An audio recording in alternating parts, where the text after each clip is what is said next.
She married him to bear his heir. He said to her, "I can do that. Provide you with a home to protect you and someone to care for you. I can do that." Then he looked at her and said to himself, "So don't even dream of leaving my side and flying away like a butterfly. Just tell me what you need, whether it's flowers or honey, for I will walk any thorny path for you." His gaze was sharp, so Celine was shocked, and she began to say to herself, "Is he angry? Did what I said sound like I was complaining about needing protection? Is that why he said that? Even if it takes a long time, I want our relationship to be good like friends." So she said to him, "Can you go out with me?" And here was Paris, blushing with embarrassment, looking at her nervously. He bit his lip shyly and said to himself, "I want to go out, but I'm sure my sister is lurking outside." And that's true. She is indeed waiting for them outside, watching for them to come out. Paris continued, "My crazy little sister wouldn't have come here for no reason. I want to lock Celine in here and never let them meet." At this time, Celine was also saying to herself, "I want to go out with you, but why isn't he answering? Doesn't Paris want to go out with me?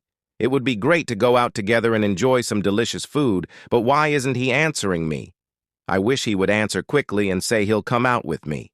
And at that moment, Paris was looking at her and saying to himself, "I can see what you're thinking." So he gave her his hand and said, "Is there anywhere you'd like to go?" And here Celine held her hands and said in joy, "Yes, it's the market. Let's take a look around the market and have snacks together." And here Paris said to himself, "If you happen to hear the rumors and my truth, could you smile and hold my hand like now?" And here Paris held her hand and said, "I need to tell you something. The woman I met yesterday at the castle is my sister." And here Celine was shocked and said, "What? You had a sister?" Then she said to herself, "There was nothing like this in the original story." And here she remembered when she arrived and said, "Why didn't he introduce me to her yesterday? I became a person who ignored her husband's sister. Maybe this is the worst first impression." And here when Paris saw her in this state, he asked her and said, "Did your memory come back?" But Celine said to him in tension, "Ah, not yet." And here Paris said to her, "Well, there's no need to rush." And Celine, "Yes." And here when they went out, his sister said to them, "Oh my God, you finally came out." And here Celine smiled and said to herself, "This is an opportunity to change the first impression." And she said to her, "Hello." But Paris stood in front of her again. And here his sister looked at him in anger, and his looks were not good for her either. And suddenly Celine broke her silence and said, "Hello, my name is Celine Belias, and I am currently married to Grand Duke Paras Belias." Then she said to her in joy, "I just heard that my sister is coming. It's nice to meet you, and I hope we have a good relationship in the future." But Paris was looking at her in tension. She doesn't even know that she is an evil witch. And here she smiled and then said to her, "Don't you see that she wants to have a good relationship with me, Paras?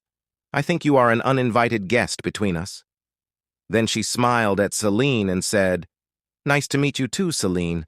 What do you say we have dinner together tonight?" But Paris said to her in anger, "That's impossible."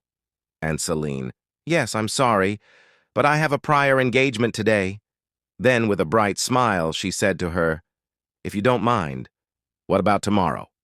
And here Paris looked at her in tension and could not object to Celine. So his sister looked in amazement at what she saw and said to herself, "I can't believe my brother can't even open his mouth even in front of his wife." Then she said, "That's a good idea."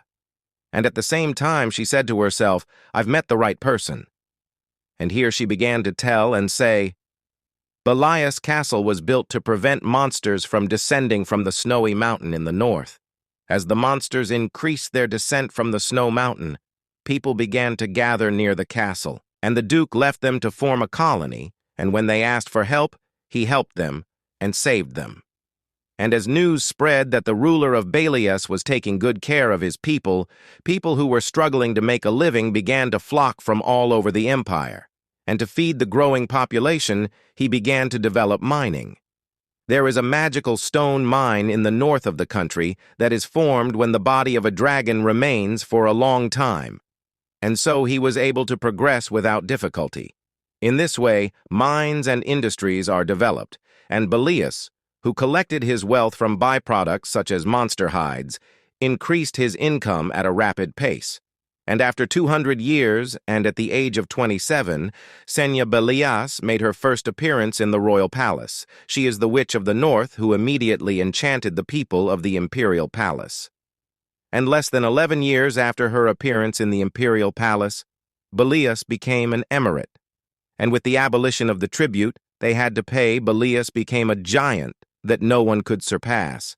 And here is what Selene read. So she said, "Seriously, I don't understand this, but I think it's great. The siblings work hard inside and outside the country, don't they? They have both raised the country's status to a higher level. Despite the harshness of the words between them, there was no enmity between them, and I think families are like that."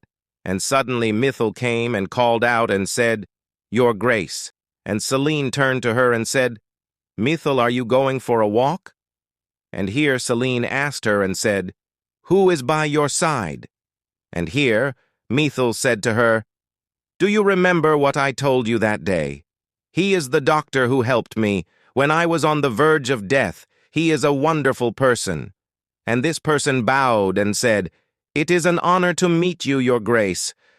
I look forward to working with you." And here Selene looked at him in surprise and said to him, "Yes." But to herself she said, "This person looks familiar to me." And here this person said to her, "Do you have anything to say?" And here Selene smiled in tension and said, "No, nothing.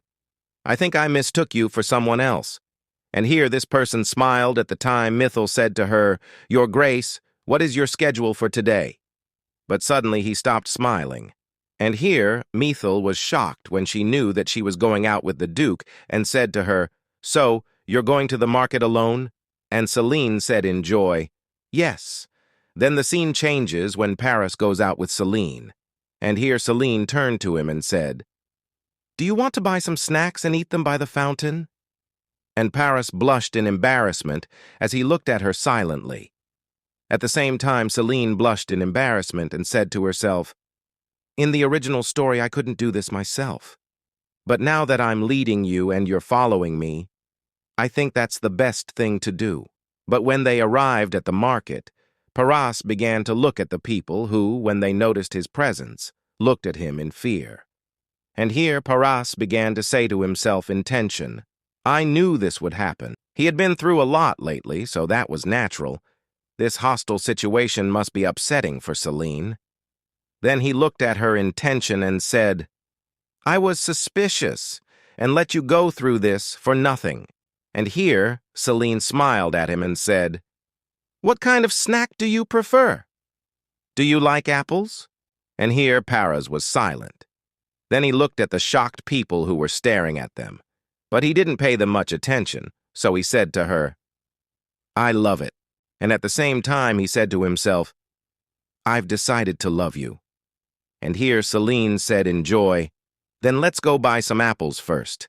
And when they went and Selene noticed the people's stares, she said to herself in anger, "What is this? It's annoying. I'm not angry, but this is too harsh." The people who were there now, everyone was looking at Paris with fear. I can't believe they are afraid of someone who protects them in emergencies. And here she looked at him and said to herself, "He is so lonely." Then they sat by the fountain after buying apples. And suddenly Selene took it from him and said to him, "Oh, wait a minute." And she started wiping it for him as he looked at her in surprise. So he asked her and said, "What are you doing?" And Selene said, "I'm wiping the apple." But Paras didn't understand and looked at her in surprise and said to her, "Why?" Then he smiled and blushed in embarrassment as he looked at her. And here Selene smiled too and said, "He laughed." Then she gave him the apple and said, "They say it will taste better if you do that." And here she said to herself, "There is a limit to the amount we can eat daily." Then she said to him, "It's better to be delicious." And here Paris looked at the apple. Then he looked at the sky, and he said to himself, "It's happiness." And they started eating the apple. And Celine looked at him and said to herself, "Can I do it?" Then she looked at him again and said to herself, "Yes, now is the time." So she waited when Paris looked at her, and she winked at him. And here Paris was shocked by what she did and spit out what was in his mouth. And Celine started patting him on the back and saying to him, "Are you okay? Should I bring water?" And here Paris looked in shock and said to himself, "What did I just see?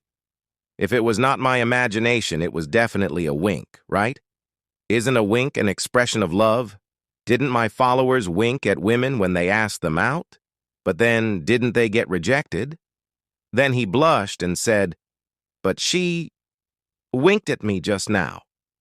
And here, when he looked at her, Celine turned to the other side. And here Paris was saying as he looked at her, "I need to check if what I just saw was real or a dream."